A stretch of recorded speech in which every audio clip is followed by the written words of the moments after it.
Allez, nouvelle question. Bonjour. Ma première question est à Vladimir Vladimirovitch. Que pensez-vous? Est-ce que l'Ukraine est prête à cesser le feu? Avez-vous reçu les informations des Américains? Quelle sera votre réponse?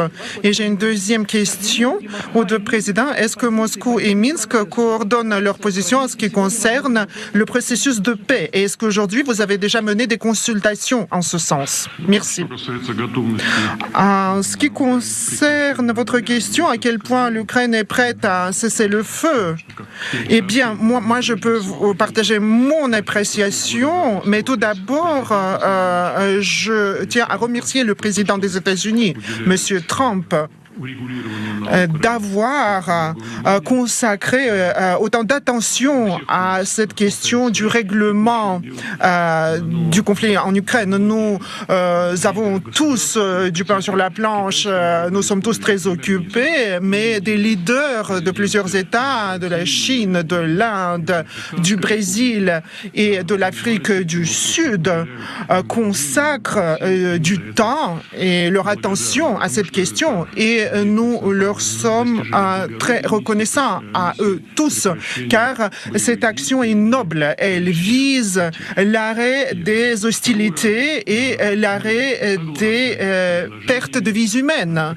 Et nous sommes d'accord avec la proposition d'arrêter les hostilités, mais nous considérons que cet arrêt des hostilités doit être de telle sorte qu'il mènerait à une paix durable qui durerait longtemps et qui supprimerait les raisons profondes, les causes profondes de cette crise. En ce qui concerne votre question, si l'Ukraine est prête à mettre fin aux hostilités, la rencontre entre les Américains et les Ukrainiens en Arabie Saoudite, si nous regardons extérieurement, peut-être ressembler à une prise de décision ukrainienne, mais sous la pression américaine. Mais en réalité, je suis persuadé que la partie ukrainienne aurait dû demander très soigneusement aux Américains de faire de sorte que ça se passe comme cela, et en tenant compte des réalités sur le terrain. Vous avez vu que hier, j'ai visité la région de Koursk.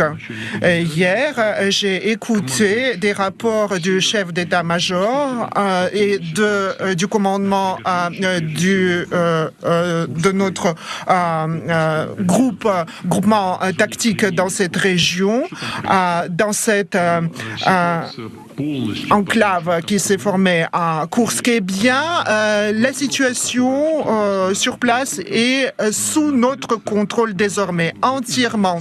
Ce groupe qui s'est immiscé dans notre territoire a été isolé et est tenu, contrôlé par notre puissance de feu. En ce qui concerne l'intérieur de cette zone, eh bien, ils n'ont plus d'influence. Ici, par exemple, il y a une semaine ou deux, les militaires ukrainiens essayaient de partir par petits groupes. Désormais, c'est impossible pour eux. Ils essaient de partir par groupe de 2 ou 3 personnes, car nous assurons le contrôle par notre puissance de feu. Tout le matériel militaire, nous l'avons détruit. Il restera sur place. Il ne peut plus être évacué. Ici, dans les jours à venir, le blocus physique se fait entièrement. Personne ne pourra sortir. Ils pourront se faire porter prisonniers ou mourir. Ils n'auront que ces deux alternatives. Et bien voilà, pour la partie ukrainienne, dans ces conditions, c'est vrai que ce serait bien d'atteindre cette trêve pour 30 jours au moins, et nous sommes pour. Mais d'abord, que ferons-nous avec cette zone, cette sorte d'enclave dans la région de Koursk, si nous cessons les hostilités pour 30 jours? Qu'est-ce que cela veut dire? Que tous ceux qui se trouvent là-bas pourront sortir sans combattre? Est-ce que nous devons les laisser sortir maintenant après qu'ils aient commis ces crimes de masse contre les civils? Ou bien ce sont les autorités ukrainiennes qui leur ordonneront de remettre leurs armes et de se rendre prisonniers? Comment cela va se passer? Je pense que tout le monde comprend. Et comment seront résolues toutes les autres questions le long de la ligne de contact, presque 900 km? Vous savez que les troupes russes mènent des offensives pratiquement sur tous les segments de cette ligne de contact. Et là-bas aussi, des conditions sont créées pour que nous puissions bloquer, encercler des unités conséquentes. Donc ces 30 jours seront utilisés de quelle manière pour que en Ukraine, cette mobilisation contraignante se poursuive, pour que les livraisons d'armes se poursuivent en Ukraine, pour que leurs unités mobilisées suivent des formations, ou bien rien de cela ne sera poursuivi. Dans ce cas-là, la question se pose. Et les questions du contrôle et de la vérification, comment seront-elles traitées? Comment les autres nous garantiront que rien de tel ne se produise dorénavant? Comment tout ceci pourra être contrôlé? Ce sont des questions de bon sens et ce sont des questions sérieuses. Vous le comprenez. Qui donnera des ordres de mettre fin aux hostilités? Quel sera le prix de ces ordres? Vous pouvez imaginer, sur ces 2000 kilomètres, qui va pouvoir déterminer quand et comment et par qui les accords possibles de cessez-le-feu auraient été violés? Pratiquement 2000 kilomètres. Et qui remettra et rejettera la faute sur qui? Donc toutes ces questions nécessitent une approche soigneuse d'analyse des deux côtés. Donc l'idée en elle-même est bonne, correcte. Nous la soutenons sans aucun doute. Mais il reste des questions en suspens que nous devons débattre, dont nous devons débattre. Et je pense qu'avec nos collègues et nos partenaires américains, nous devons en parler peut-être un coup de fil au président Trump pour parler de tout ceci avec lui. Mais l'idée en elle-même de mettre fin à ce conflit par les moyens pacifiques, nous soutenons cette idée. Je tiens à attirer l'attention des journalistes que Vladimir Vladimirovitch vient de présenter des éléments beaucoup plus amplement que le sens de votre question. Il a même expliqué quels seront les axes qui seront abordés pendant les rencontres avec les représentants américains. Il est difficile d'ajouter quelque chose, mais je peux dire que nous avons été unis dans notre position avec la Fédération de Russie et tous les accords que nous avions en ce qui concerne le conflit en Ukraine, nous avons considéré qu'il était indispensable pour nous de les respecter. C'était notre devoir sacro-saint et bien sûr nous avons toujours soutenu nos amis russes et je me rappelle encore qu'à Gomiel et à Belovezhska Pushcha, quelques jours après le début de ce conflit, nous avons initié les négociations, nous avons appelé les parties à trouver un terrain d'entente pour ne pas que la guerre se déroule. Non. Et je dirais à Volodymyr Zelensky, mais non, si la guerre se déroule en Ukraine, l'Ukraine. Tu devras répondre de cela. Et ensuite, je le dis, c'est vraiment un exemple classique d'histoire. Demain, l'administration américaine changera. Et où te retrouveras-tu? Vous voyez, j'ai vraiment analysé les situations de manière extrêmement perspicace. Vous voyez, et là maintenant, il s'agit de ce processus de cessez-le-feu, de se mettre à la table de négociation. Et moi, je toujours dis, eh bien, ce gars-là est inexpérimenté. Vous l'avez poussé à la guerre. Comment ceci a commencé? Par la personne que nous connaissons avec Vladimir Vladimirovitch Poroshenko. Après la signature des accords de Minsk, il avait toutes les cartes en main. Il pouvait mettre fin à tout cela et trouver des accords en ce qui concernait le Donbass. Le Donbass serait à l'intérieur de la Russie. Oh non, désolé, à l'intérieur de l'Ukraine. Mais non, on disait c'est impossible, les élections doivent avoir lieu. Mais comment? Eh bien, avec la monnaie ukrainienne, la grivna, qui circule là-bas, que veux-tu d'autre? Et là, plus de monnaie, plus de paix, la guerre, les gens souffrent. Voilà comment tout avait commencé. Et j'étais dans le rang des participants grâce à Vladimir Vladimirovitch. Mais cette guerre aurait dû arrêter il y a longtemps. Bon, ça n'a pas été fait plus tôt. Nous avons donc cette unité de position avec Vladimir Vladimirovitch et encore une approche perspicace. Si les Russes se mettent d'accord avec les États-Unis, eh bien, ce sera la cata pour l'Europe et l'Ukraine ensemble. Et le destin de l'Europe est entre les mains des États-Unis. Et si c'est l'approche que l'Europe poursuit, si nous les médias, nous le voyons, ce n'est pas très perspicace. Et bien évidemment, nous ne nous laisserons pas tromper ou abuser. Je l'ai déjà dit, nous avons vu comment on s'est essuyé les pieds sur Zelensky à la Maison-Blanche. Il n'avait qu'à réfléchir. Trois peuples slaves ont toujours cohabité dans de bonnes conditions. Et il aurait fallu se mettre d'accord, s'asseoir. Personne n'aidera l'Ukraine. Est-ce que les Américains posaient la question sur les minéraux rares au début de la guerre? Non. Et maintenant, ils soulèvent cette question.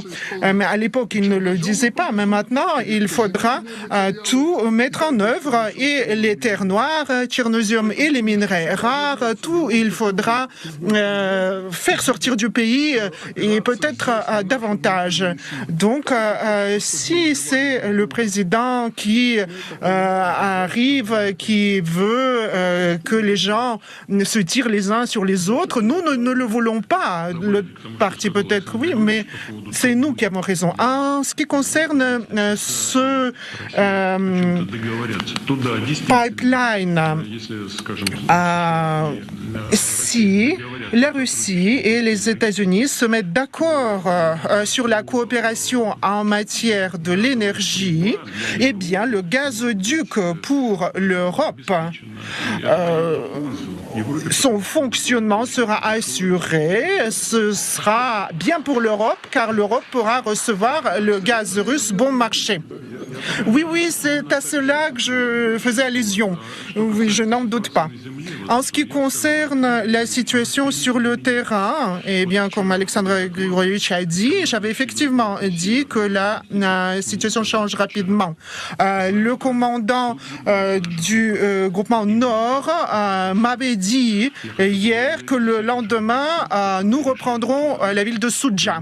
Et tel était le cas. Et je remercie tous les militaires qui ont réalisé ceci et nous allons assurer tout ceci dans cette partie où les Ukrainiens se sont infiltrés dans la région de Koursk, c'est Soudja, et puis toutes les localités avoisinantes.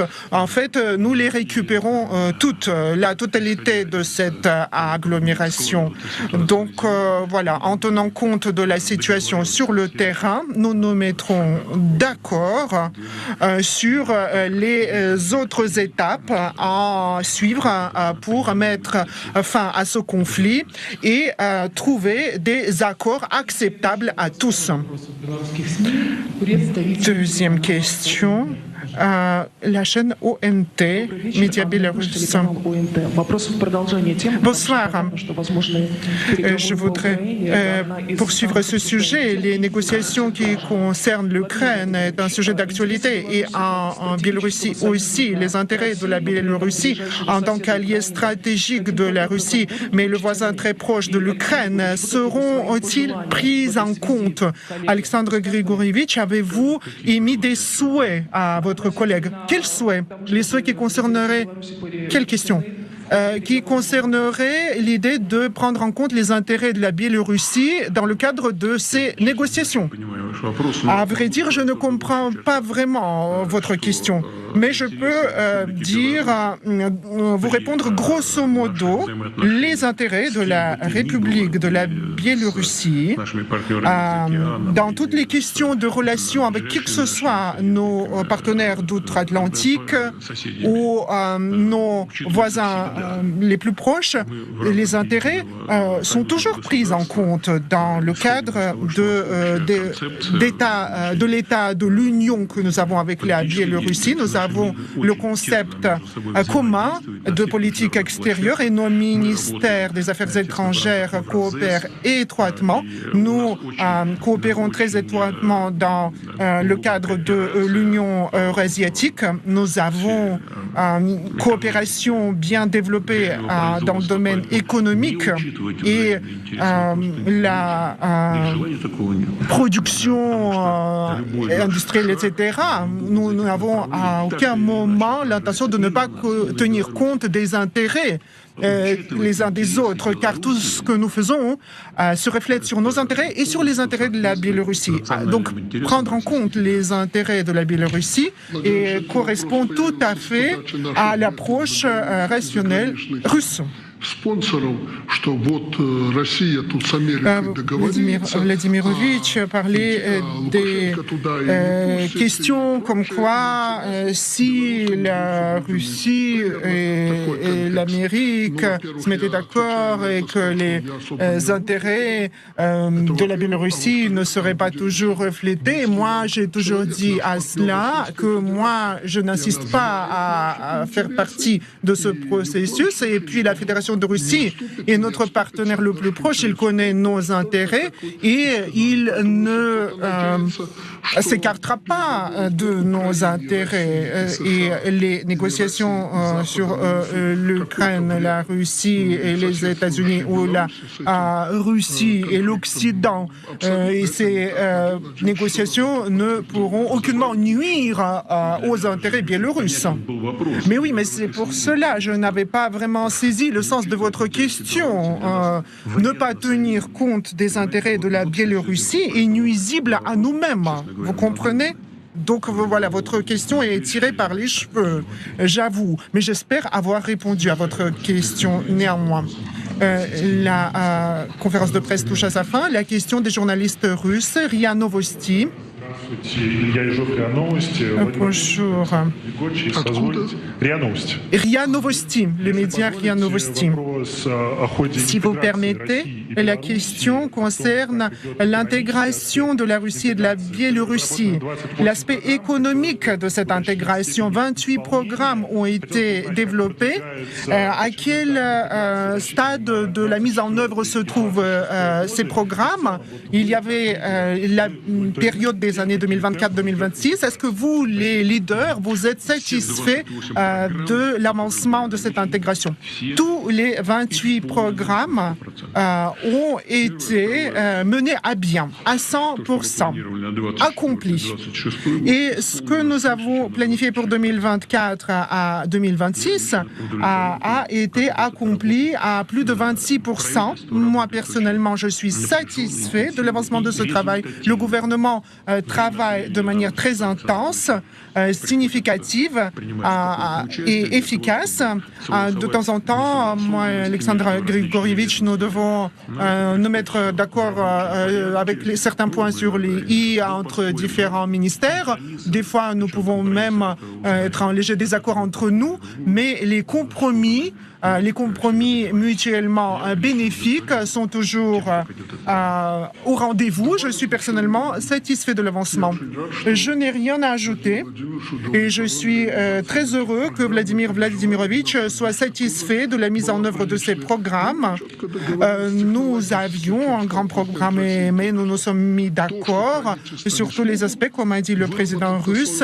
Et si les gouvernements ne peuvent pas se mettre d'accord ou réaliser quelque chose... Voilà pour la déclaration d'Alexandre Loukachenko, le président biélorusse, mais surtout celle de Vladimir Poutine, président russe, qui s'exprime pour la première fois sur la trêve. Merci d'être avec nous sur LCI en direct. Que dit le président russe? Oui pour une trêve, si c'est pour une paix durable. Oui pour une trêve, mais sous conditions. Il y a encore beaucoup de questions qui se posent. C'est ce que dit Vladimir Poutine. L'Ukraine est-elle prête à mettre fin aux hostilités? C'est la question majeure selon lui. On va pouvoir débriefer ces déclarations qui étaient tant attendues du côté du Kremlin avec vous, Magali Barthès, éditorialiste internationale LCI. Bonsoir. Samantha de Bendern, bonsoir. Bonsoir. Merci d'être là, chercheuse à la Royal Institute of International Affairs, ancien officier politique de l'OTAN, le colonel Michel Goya. Bonsoir, colonel. Bonsoir, consultant militaire LCI, et puis on est aussi avec Yves Doutrio, ancien ambassadeur de France à l'OSCE, bonsoir, et représentant permanent adjoint de la France à l'ONU. Nous serons aussi en direct de Moscou dans un instant, nous irons aussi à Washington, vous ne raterez rien des derniers événements. D'abord, première question, Samantha, le monde était suspendu à une déclaration de Vladimir Poutine sur cette fameuse trêve. Ça y est, il en a enfin parlé depuis Moscou. Qu'est-ce qui vous marque dans ces premiers mots ? Moi, ce qui me marque, c'est qu'il a beaucoup parlé, mais qu'il n'a pas vraiment dit grand-chose. Il a dit qu'il acceptait l'idée d'une trêve, mais sous condition. Il pose la question... Il dit quand même oui pour une trêve. Oui. Il ouvre la porte. Oui, mais il dit, par exemple, il faudra que cette trêve mène à une paix durable qui tienne en compte les causes primaires de cette guerre. Et pour lui, la cause de cette guerre, c'est l'élargissement de l'OTAN en 1997. Il est en train de rouvrir un discours qu'il répète sans cesse depuis bien avant le 24 février 2022. Donc là, je n'ai pas encore entendu quelque chose de phénoménal qui me fasse dire, bon, maintenant, nous arrivons vers la paix.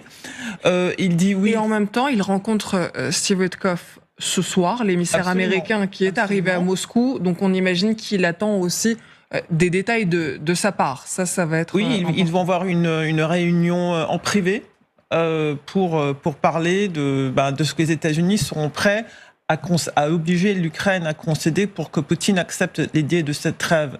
Et c'est là où la partie américaine, à mon sens, a déjà beaucoup donné à Vladimir Poutine, l'a déjà accueilli au sein du monde international, si vous voulez, a déjà fait des gestes du genre on va pas faire de... Et on va voir peut-être qu'il y aura d'autres gestes, vous avez raison. Peut-être juste une autre réaction, celle d'Yves Doutrio. Qu'est-ce que ça veut dire oui à une trêve, mais sous conditions. Ce serait quoi les conditions? Ce seraient des conditions uniquement du côté de la Russie, on imagine. Alors, Samantha vient très justement de rappeler les positions russes traditionnelles sur ce qu'est la paix durable, où je ne reviens pas sur ce point-là, qui a été effectivement implicitement indiqué et rappelé par le président Poutine. Alors moi, j'ai aussi entendu un autre extrait, sur lequel je voulais rebondir. L'une des réserves, c'est des questions qu'il pose, mais il y a des questions, il dit oui, mais quelle est la garantie alors sous-entendu que les Ukrainiens vont respecter au moins cette trêve de 30 jours. Et ensuite, alors ça m'a interpellé parce que c'est précisément ce que demandent les Ukrainiens depuis fort longtemps, qui est des garanties. Et vous savez que les Français, les Britanniques, cette question des garanties est au cœur des réflexions des Européens.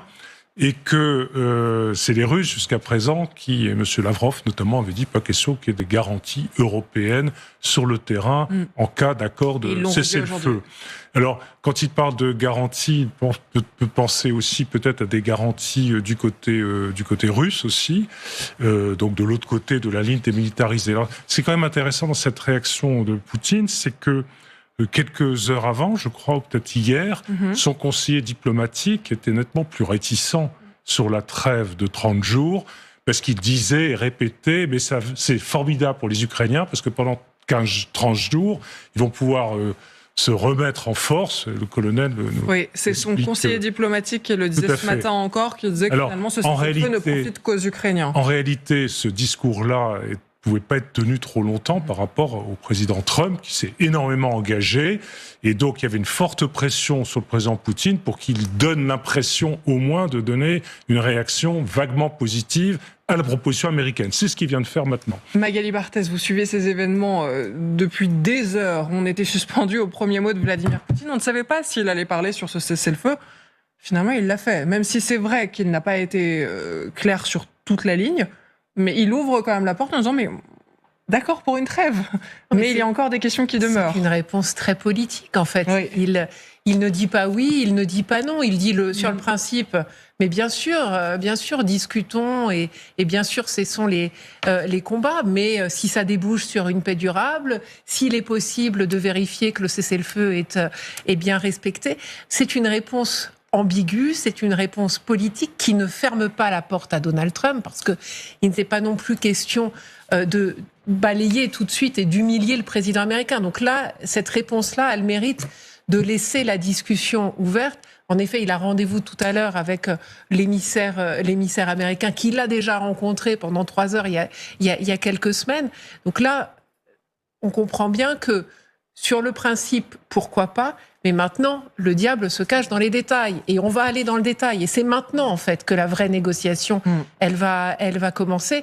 Parce que, en même temps, il ouvre la porte, mais en même temps, il se félicite de l'avancée russe sur Koursk, en disant maintenant, les Ukrainiens qui sont sur le territoire, c'est soit vous vous battez jusqu'au bout et c'est la mort, soit vous vous rendez et vous êtes mes prisonniers. Donc il y a un discours qui est en même temps extrêmement ferme, qui revient, comme le disait Samantha, sur les causes profondes de cette guerre. Donc là, on revient sur l'OTAN, même l'architecture de sécurité. Ce qu'on voit, c'est qu'il veut parler directement avec Vladimir Poutine, avec Donald Trump. Et c'est là, ça c'est très très net, toujours au-dessus de l'Ukraine, toujours par-dessus la tête des Européens.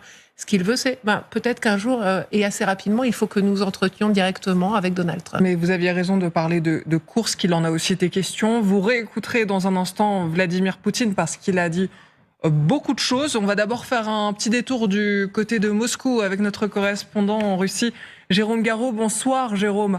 On ne savait pas si Vladimir Poutine parlerait avant d'avoir rencontré Steve Witkoff, l'émissaire américain qui est arrivé à Moscou ce matin. Finalement, il n'a pas attendu de le voir et il a parlé en présence d'Alexandre Loukachenko.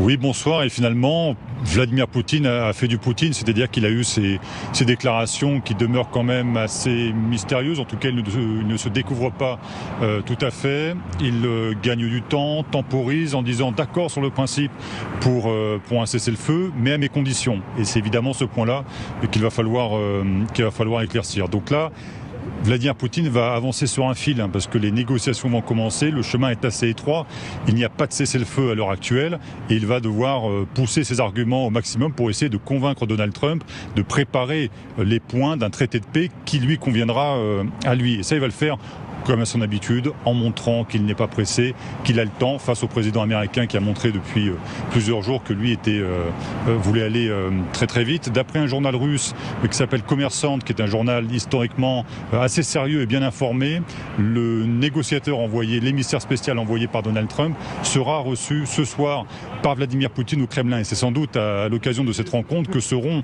discutés ces fameux détails. Donc là, on va vraiment entrer dans les négociations et dans une phase beaucoup plus sérieuse. Merci beaucoup Jérôme Garraud en direct de Moscou. Restez bien avec nous si vous avez d'autres informations, n'hésitez pas à nous le dire. Michel Goya, à vous, on ne peut pas la faire à l'envers. Est-ce que aux autres non plus d'ailleurs. Mais est-ce que vous avez entendu un message d'espoir de la part de Vladimir Poutine quand il dit moi je suis OK, mais par contre à mes conditions? Comment vous comprenez? Vous savez, le flou, c'est la liberté d'action du politique. Donc là, il ferme rien et il ouvre rien. Il se présente comme... en fait, c'est lui le patron. C'est lui le maître des événements, c'est lui le maître du temps. Il est face à un Donald Trump qui, lui, est pressé. Et donc lui, il montre... Est-ce que ça va pas agacer Donald Trump, justement, ce genre de déclaration? C'est un jeu assez subtil, effectivement. Il ne faut pas trop énerver. Si le flou, c'est la liberté d'action du politique, chez Trump, c'est plutôt l'imprévisibilité et parfois le n'importe quoi et qui constitue sa liberté d'action, d'une certaine façon. Non, mais il faut bien comprendre qu'on est sur une double négociation, en réalité. C'est-à-dire qu'il y a 2 traités de paix. Il y a le traité, tout ce qui concerne l'Ukraine, et puis une sorte de traité de paix implicite entre les États-Unis et la Russie, qui se négocient en même temps. Et les deux sont évidemment liés. Donc c'est quand même un package assez complexe à gérer. Donc il va il va prendre du temps, forcément, qui va nécessiter de la part des Russes des concessions afin de plaire aux Américains. Mais encore une fois, ça va pas se faire tout de suite. Et Vladimir Poutine n'a pas du tout l'intention de montrer qu'il subit les événements. Il dit, voilà, sa position, c'est de dire, bon, écoutez, d'accord, oui, pour une trêve, mais bon, actuellement, pour l'instant, c'est moi qui gagne, quoi. Je me suis présenté hier en vainqueur, en général vainqueur à Koursk. Voilà, c'est oui, pas... On a beaucoup montré ces images où il était justement en uniforme, en tenue militaire, en tout cas. Le moment, le lieu ne sont pas anodins. Et donc, il dit, bon, en gros, voilà, moi, j'ai le temps, et puis on verra. Et puis il a rappelé que la région était sous contrôle, c'est ce qu'il a dit dans ses mots tout à l'heure. On est aussi avec Alain Barluet, correspondant du Figaro à Moscou. Bonsoir, merci d'être avec nous dans ce grand dossier. Vous avez écouté, tout comme nous, la déclaration de Vladimir Poutine depuis Moscou. Qu'en retenez-vous ? Écoutez, plusieurs choses. D'abord, c'est vrai que... pas une forme de surprise, mais enfin cet accord énoncé par Vladimir Poutine, son accord à la fin des hostilités, bon, elle est bienvenue. Il était difficile pour le président russe, sans doute, d'opposer à la proposition américano-ukrainienne, enfin la proposition américaine à refus franc et massif. Il aurait pris le risque de paraître plus va-t-en-guerre que Zelensky. En même temps, sur le fond, ça a été dit à l'instant, sans doute rien n'a bougé. Il parle de nuances, à éclaircir. Il s'agit de détails, mais en l'occurrence, là, vraiment, le diable va être dans les détails.